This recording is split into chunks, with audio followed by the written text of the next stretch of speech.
What's the biggest myth you hear about bone health? I think that people don't think that bone health is that important. People are most scared of cancer, even though it's not the number one thing that kills us. Heart disease is the number one thing that kills us. So we should be most scared of heart disease. And it's funny because on that list of things that kill you, you don't really see osteoporosis. And people were like, what's wrong with you? Why can't you just age gracefully? Why can't you just be happy with what's happening? I'm more of a rage against the machine kind of person, whether it's as aesthetics or more importantly, raging against the degradation that comes with aging, bone breakdown, all of these things. If we don't do something actively to stop these things from happening, then they will happen. We should be getting DEXA scans on women when they are young, in their 20s or 30s. And the truth is that 1 in every 2 women will suffer from an osteoporotic fracture. When people break bones, it has life-changing effects. When women break their hips, for instance, older women, 25% of them die within the first year or two. What's one wellness trend you wish people would stop believing? Ever wish you could hit the pause button on aging, or better yet, reverse it? Here's how it might be possible.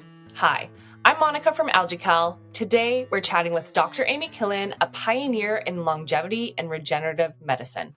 Dr. Killen has been a passionate advocate for redefining the aging process, championing the idea of aging ragingly. As the CEO and founder of the Human Optimization Project, HOP, a longevity-focused nutritional supplement company, she is helping people unlock a new level of well-being. Dr. Killen also co-founded Humanot Health, where they're combining regenerative therapies with personalized care to totally transform the way people approach their health and really push the boundaries of what's possible as we age. We're thrilled to hear her insights today on how we can optimize our health and approach aging with vitality. Dr. Killen, thank you so much for being here. Thanks for having me. You have a lot going on. You just opened a brand new clinic called Humanot Health in Austin. You just collaborated with Equinox Hotels in New York City. I know you just got back from a conference and you were speaking at Longevity Docs Mastermind. You are taking over. Well, I am definitely very busy. There's a lot going on, but I'm trying not to let it be too many things because then I get distracted. But yes, I've got a lot going on. I just wanted to start there and say congratulations because I've been following you for a while and I'm just so impressed. Oh, thank you so much. I appreciate that. Absolutely. And so before we really dive into it all, I really want to start by taking our audience to the start, where you started, why you started in medicine, and kind of the shift where you made that leap from emergency medicine to now regenerative focus and an approach. Yeah, so I was an ER doctor for 10 years. That was my residency training, and I worked in Austin in a really busy ER for more than 7 years. And it was great. It was a lot of fun, a lot of adrenaline, lots of sick people, got to save lives occasionally. There's nothing better than that. But towards the end of that, I had my 3 kids. So I've got twins and one more. So I had 3 kids within 2 years. And my husband had moved out of state for a job. And so it was kind of me and the kids. I was working full time in the ER. I had to be up at work at 4 o'clock in the morning. So I was getting up at 3:30 to go to work. And, as you can imagine, just wasn't sleeping well, wasn't eating healthy, there was no time to exercise, just kind of falling apart a little bit. And I was feeling that stress, in my body. And I remember one day I was in the ER and I was looking out at all the people in the waiting room who were waiting to get seen, who had all of these chronic medical conditions and horrible things happening with them. And I remember thinking that if I didn't get my act together, that I was going to be one of those people in 5 years or 10 years. I was going to develop some sort of chronic medical problem that probably could have been prevented if I had, taken my own advice and sort of lived a healthier life and learned some new tools about how to do that. So I decided to leave the ER and started focusing more on preventative medicine, proactive medicine, longevity, et cetera. Thank you for sharing that. I think it's probably not a story that we hear often, but especially for women's health, like the postpartum and your career and trying to choose and kind of focus. And so I resonate a little bit with that because I had 2 kids in a year and a half and, I'm starting to come out of the fog. And so again, I just can't believe you were juggling all those things, but it's a testament to you kind of making that choice and saying, like you said, I got to get myself right to then care for other people. And so Yeah. for those who have never really heard of regenerative medicine, can you break down and explain what it's all about? Yeah, regenerative medicine kind of means several things, but essentially at its core is stimulating your body to heal itself, to repair itself, to regenerate itself. And there are a lot of different modalities that can kind of fall under the umbrella of regenerative medicine. So there are things like using, certain spectrums of light, or using stem cells or regenerative properties, which is one of the things that I do. But essentially, it's using anything like that, but trying to get your own body to do the work and repair itself. Rejuvenating medicine techniques, pardon me, like the stem cell therapy or hormone replacement therapy, very commonplace, I think, in your practice. Where do you see these kind of going over the next 10 years? I want to say, I hope that they continue to become more accessible, because these are still pretty expensive treatments, and if they're not accessible to most people. But there's also kind of a lot of regulatory issues that have to be worked out. I know we need the regulators and the doctors and the scientists to kind of all come together to start to be able to offer these. And then we also need, industry, pharmaceutical companies and other industries to come into this, because they're going to be the ones that can make these kind of therapies at scale, so that we actually can grow and provide them to everyone. And I think that eventually this will happen. I think these are extremely safe. And as we learn more and more about both the safety and how to use them, then they'll become more available. But I don't think it's going to happen, as soon as we'd like. And so biohacking on the same kind of breath and longevity are growing fields, like so much more interest, I think. What's one biohack that you personally swear by? I have a few that I like. I will say I'm not your traditional biohacker who is like doing all the things all the time, because as you mentioned, like, and I think a lot of um, busy women can understand. Like, I have to take care of my family and my house and my jobs and all those things. But I like red light therapy, so I use the panels, as well as like the wrap around that goes around my face. I try to use those usually at least once a day, like while I'm blowing my hair dry or taking a little rest or something. I do like cold plunges in moderation. I like them more in the summer than the winter, because I live in Utah. So in the winter, I find that if I do a cold plunge, I'm cold all day, and I like cannot get warm. And so after doing that for a long time, I was like, I'm not sure this is a good idea, but I do really enjoy them the rest of the year. I think they're a nice energy boost. And there's some other like things that are more kind of longevity focused, like some peptides and medications and things like that I think are pretty cool as well. And so I want to shift the conversation a little bit. I want to talk about kind of empowering and advocating for yourself and kind of patient care. And so, with all the different options out there, there's so much noise. And so, how do you help your patients figure out what's best for them? Yeah, and I think it's definitely a personalized, individualized, sort of therapies that we're trying to do.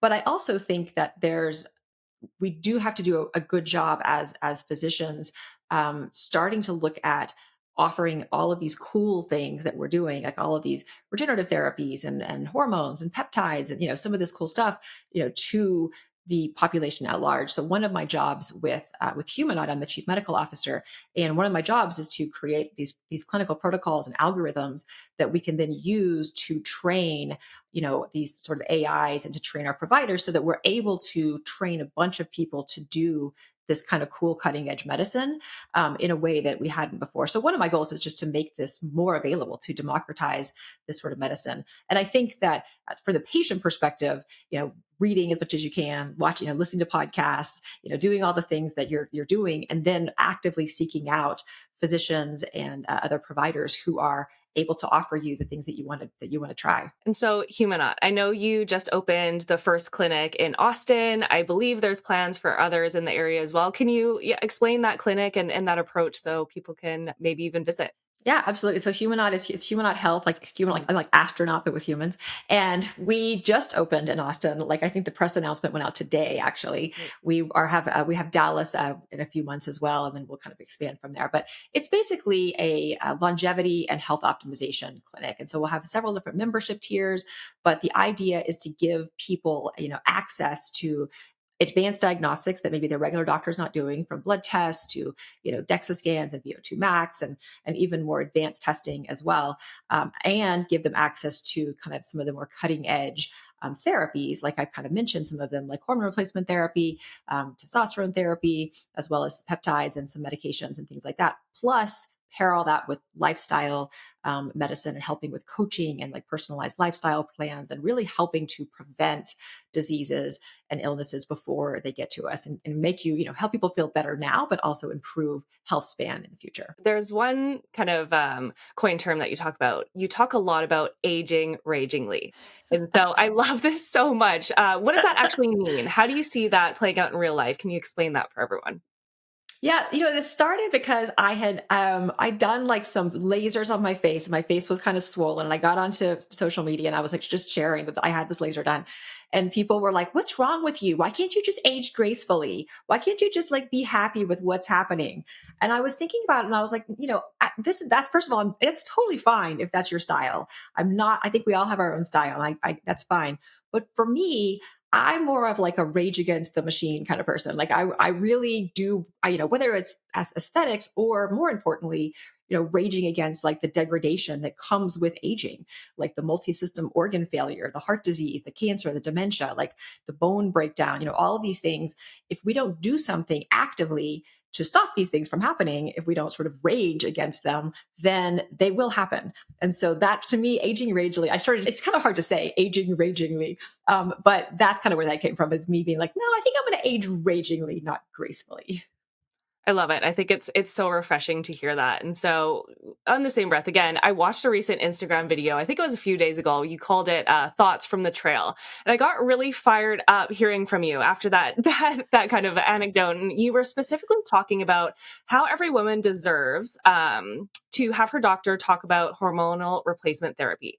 The first scenario being, a doctor who may not have learned enough about it or doesn't feel comfortable maybe prescribing it, and that being forgivable. But the other scenario you talked about was your doctor perpetuating the nanny state that is so rampant in women's health.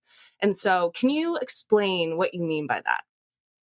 Yeah, I think for so long, and this is continuing to go on, unfortunately, but for so long, some medical providers, not all, but some, have kind of treated women with like kid gloves. Like, I'm not going to tell you all the whole truth of what's wrong with you because you can't handle it, or you'll go crazy if I tell you what's really going on, or like you're just you're not emotionally capable, or whatever of the truth. And this is there's a long history of doctors just thinking that women were hysterical creatures who couldn't really handle the truth. And even we talk about perimenopause and menopause, and this is something that is getting more discussion now. But we've known that these states, these hormone loss states, were very bad for women's health. We've known this for 30, 40, 50 years. But doctors weren't telling their female patients this because it's almost like, oh, you can't handle the truth. Like, we're just not going to handle, like, we're not going to tell you about it. We'll just not let you know. And so, yeah, I think it's important that women, advocate for themselves and say, hey, I would like to have all of the information about whatever the subject is, whether it's hormones or whatever. Like, tell me the good stuff, the bad stuff, the pros and the cons, and let me decide for myself as a smart human being what course I want to take. And obviously doctors can help guide that, but I think that women haven't always been given that opportunity in the past. And it's something that we hear a lot at AlgaCal when someone, discovers they have bone loss because their family physician or their primary care doctor is telling them that. And, of course, they're confused, they're scared, they're all these feelings. And so, they're in a position where they feel very vulnerable, and they're not sure how to ask, how to advocate for themselves. And so, do you have any tips or any, I don't know, even messaging that you can, from an MD's perspective, that they can bring to their doctor and kind of get this information so that they can make informed decisions? Yeah, I mean, I think as you guys know, but I mean, bone health is so important. My mom a year ago, she broke her hip, and she was someone who had suffered from the Women's Health Initiative, so she wasn't on estrogen for a number of years. Estrogen is really important for bone growth. Anyway, she ended up falling and breaking her hip, and she goes to the hospital. She gets it repaired. She gets sent home, but like no one really ever talked to her about like, what do you do now? And certainly there wasn't that much talk even before then about how to prevent this from happening. And the truth is that 1 in every 2 women will suffer from an osteoporotic fracture during their lives. So that's spine, that's hips, that's arms, that's major bones. And when people break bones, it has life-changing effects. When women break their hips, for instance, older women, 25% of them die within the first year or two. So this is not something that's just like, it's just a little broken bone. Like, it's really serious. So I think, from bone health perspective, we should be getting DEXA scans on women when they are young, like in their 20s or 30s. We should get baseline DEXA scans. We should look at their bone health, because we're seeing even women who are in their 20s and 30s have osteoporosis. And because they're not being informed, because they're on birth control a long time, because they're not exercising, because their lifestyle is not very good, they aren't getting the nutrients they need, like all things. But we're seeing it younger and younger. The current guidelines don't advocate for DEXA scans until you're 65. Yeah. And by then, like, your bones are gone. Like, you've lost all that good bone health. So anyway, I think just knowing the kinds of things to ask your doctor for, and then sometimes you're going to have to go potentially outside of your traditional medical system, unfortunately, to find other doctors who will get you the tests and the things that you need. That's the reality, and hopefully, like you said, Humanot is an example of that where you can go and get DEXAs, and so thank you for that. I know we initially actually connected a few months ago because you shared your mother's story on Instagram, and I want to ask, how did you first come across AlgaCal? Because I believe that was part of how you treated her. It is. And yeah, so if with I got it for her and I got it for me. I'm also I'm 48, so getting close to that age where I'm definitely probably already losing bone. And I just started doing research into different things. We know that like calcium is important, and vitamin D and magnesium, all these things, but calcium, for one, you really want to be careful about replacing it, because when you replace too much or in the wrong way, that it can actually increase your risk for heart disease. It can go to your arteries instead of your bones, and that there are other nutrients like vitamin K and things that are important. So I just started kind of researching the different companies out there that had products for bone health, and the studies that they had done and things like that. And I came across AlgaCal, and I just read a bunch about what you guys were doing, and thought it was great. So I bought myself like a year supply. So I have a very large amount of it, and then I got my mom some too. Well, we appreciated that. It was such a nice thing to be tagged in that and to see that. And now, it's come full circle. We're having this conversation and kind of leaning into bone health because there is such a connection to hormones and bone health. Can you explain a little bit more how that works, the mechanisms of action, just top line for people Yeah, listening? absolutely. So, the key hormones for women for bone health, the key hormone is estrogen. Certainly progesterone and testosterone actually have a positive benefit as well, but estrogen is the big bone hormone for women. In testosterone, in men, it's testosterone and estrogen both. So the problem is that in perimenopause, which can start as early as 35 or so, like, this is not like older women, this is like kind of still pretty young. Mhm. In perimenopause, women start to lose bone. And by the time you hit menopause, which is when you've gone 12 months without a period, by the time you are in menopause, you've already lost significant amount of bone. So, you kind of have to get ahead of it and not wait until menopause, because estrogen at that point has just plummeted and you're basically out. And the lack of estrogen then causes it causes the cells that create the bone to become less active, and it causes the cells that kind of break up the bone to become more active. So you've got these things, essentially, you're just breaking down your bone. Estrogen is by far the best drug that we have for improving and keeping your bones healthy. There are no other pharmaceuticals that can do that. And so, unfortunately, a lot of doctors don't understand the importance of estrogen. They are not offering women estrogen or other hormones like testosterone. And so that's one of my missions, is to make it clear that, if for no other reason, as a menopausal woman, consider estrogen therapy, because it is so useful for preventing osteoporosis and fractures that come from it. I guess, what are there common misconceptions about, hormone replacement therapy that people come to you and, ask about? Oh, yes. There are so many misconceptions, and most of them are derived from the Women's Health Initiative, which came out in 2002. That, the media came out and said that estrogen gives you breast cancer, dementia, heart disease, strokes, blood clots, all these things. And what we know now is that when done correctly, and the right type of estrogen, which is like a bioidentical estrogen, estradiol, and in the right way, in the right dose, that none of those things are true. And in fact, that if you start estrogen early, you actually have a reduced risk of breast cancer, which is one of the big myths. People don't understand that. And that you don't have an increased risk of blood clots if you do it through the skin, transdermal estrogen. And then, everything else, the dementia, the heart disease, strokes, all of that was because it was the wrong kind of estrogen started too late. So essentially, you want to start your estrogen early. In perimenopause or menopause, you want to use it bioidentical or body identical, which means the same chemical structure as what your body makes. And you want to just make sure you have a doctor who understands the different ways to dose it that are safe for you. And so, even I guess going before you go through the testing, are there things or signs that, I or someone should be looking for to kind of signal that maybe our hormones are out of whack or we need to consider hormone replacement therapy? Yeah, I mean, I think for younger women, anytime your periods are not regular, you should be going to your doctor and saying something's going on. Like it is not normal to have irregular periods. So like if you have very, they're only coming once every 2 months, or if they're very, who knows when they're going to show up. That's a problem. And the one of the problems with that is that it means you don't have enough progesterone, and ultimately later on, it could actually put you at risk for a lot of health problems. So any irregular periods, you should go to your doctor. And then of course, other things, other symptoms, fatigue, your hair is falling out, your skin is super dry, you can't sleep, you're constipated, you're gaining weight. Like there's the list of things that can be from hormones, not just estrogen and progesterone, but also thyroid, insulin, cortisol, all these hormones kind of work together. And so the list of symptoms is pretty long. And it's very common for someone to have, one of these hormones not exactly right. But certainly if you feel like something is not right with your body, I would encourage you to go to your doctor, or if your doctor is not listening, to a different doctor, and ask to have, full set of tests done, including hormone tests, but also all your other, just basic tests to look and see if your body is functioning like it should be. Absolutely. And so testing is really important at AlgaCal. That's kind of how we, around our bone builder pack, you get a baseline DEXA scan, you take our products, and then you get an after to really see the results. So, I'm hearing that baseline, just in general, for a lot of these tests are important at every stage so that you have something that you can refer back to. And so, in the same kind of breath, what are some other common misconceptions you think people have about bone health and aging? I think that people don't think that bone health is that important.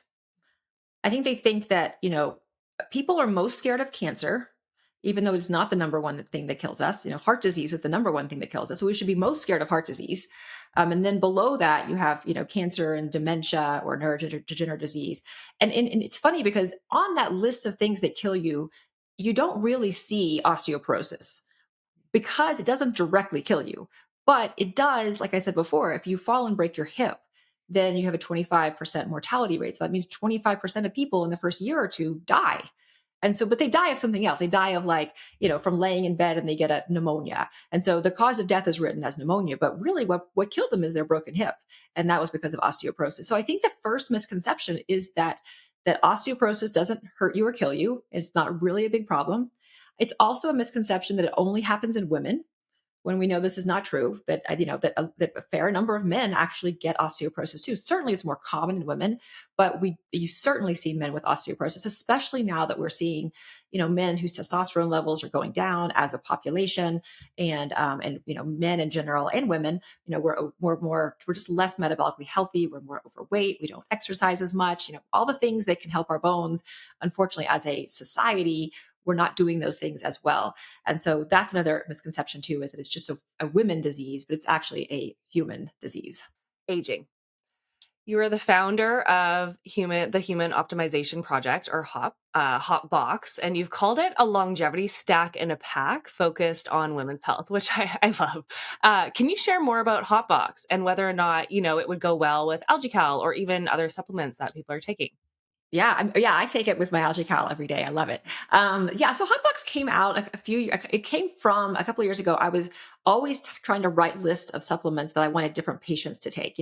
I'd have all these different lists. You should take this. And I was always doing this research and listening to podcasts and reading books and all of this. And I was also writing out lists for like my friends and family. And after a while, my husband came to me and he was like, Amy, I love what you're doing, but why don't you just create, like, you're writing the same things over and over again.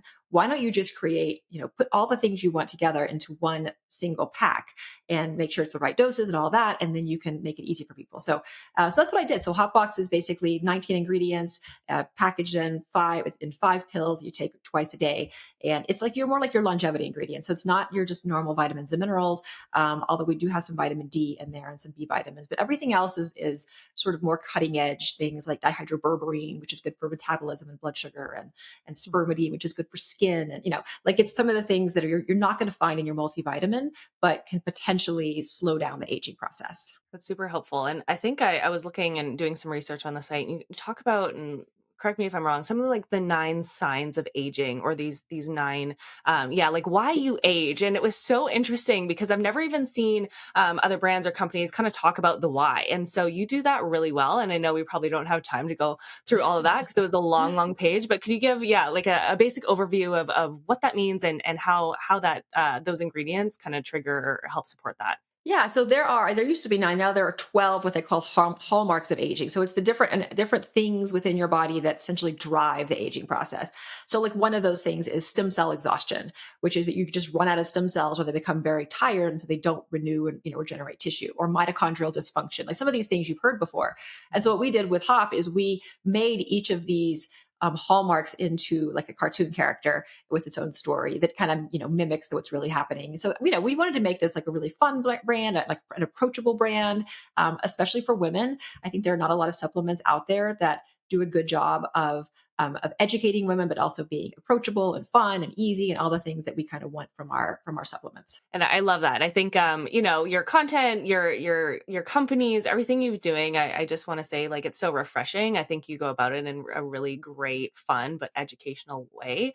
And so I just wanted to show you out on that because I've been so Thank you impressed. so much. I appreciate that. Absolutely. And so I'm pivoting slightly here because you kind of touched on it a little bit, but I want to dive in. There's another another common misconception that we hear a lot about AlgaCal, and it's around the concern about calcium and heart health. Can you kind of clarify that relationship between calcium supplementation, cardiovascular risk, and also the importance of kind of having those cofactors like vitamin K2 that you mentioned? Yeah, in the studies that were done on just giving calcium, some of the concern was that they were seeing increased heart disease risk because the calcium was actually going to the blood vessels. And so, they kind of changed the recommendations in terms of how much calcium, and recommended you get more calcium from food or from other sort of natural sources versus just taking calcium alone. And I think part of it is, as you say, you have these other cofactors that you need to make calcium work in the right way. And one of those is vitamin K or vitamin K2. I call it the Robin Hood of sort of ingredients. It's kind of like stealing from the rich to give to the poor. And so it's basically it helps to keep the calcium out of your blood vessels and move it to your bones. So it's kind of helping to shuttle the calcium into the area where you really need it. So it's important that you have things like, and also magnesium and vitamin D and all of these things that work with calcium. And so that's one of the reasons why I chose AlgaCal, because it has all those micronutrients kind of together in a way that I think makes sense physiologically. And so, Dr. Killen, you've shared some really amazing, valuable insights in your videos about this topic. But for people who are just getting to know you, we're going to do a little rapid fire round. We're going to hit you quick with some questions, and we're just going to get some raw thoughts and answers from you. So, are you ready? Okay, I'm ready. Okay. Yes. What supplements do you recommend to take as you age? I recommend Hawkbox, collagen, creatine, and AlgaCal or something similar. How does keeping your bones strong impact your overall health span? It prevents you from becoming frail and immobile, which I think is huge for improving health span. If someone is new to bone health, what's the first step they should take? The first step is, I think, exercise, making sure adding strength training exercise, as well as maybe some higher impact, like jumping exercises to start working on the bone health that way. What's the biggest myth you hear about bone health? The biggest myth I hear is that bones just really aren't that important. What's one wellness trend you wish people would stop believing? I don't really like the detox teas and weird the detox programs that don't really have anything to do with medicine. They're just kind of fads. And why is bone health important to you? It's important to me because I've seen what happens when your bones break. With my mom with her fall, I saw what the aftermath looked like. I see that a year later she's still struggling to walk normally, even though she's done all the right things, and I'm at risk for that. So I'm very passionate about trying to prevent that in other women and men. Dr. Killen, thank you so much for dropping all that knowledge and sharing your expertise with us today. I really appreciate it. It was so awesome to get to know you, and I know our listeners are going to get a lot out of it. Thank you to our viewers for joining us. If you'd like to stay updated on Dr. Killen's work, you can find her on Instagram at dr.amybkillen and also on YouTube at amykillenmd. Dr. Killen, anything else, any other websites with Hotbox or Humanaut, can you point them to? Yeah. So Hopbox is HOPBOX. It's hopbox.life, and there's a website as well as Instagram. And then Humanaut is humanauthealth.com. There's also an Instagram for that as well. Wonderful. So check that out and stay tuned for more expert advice and wellness tips. Until next time.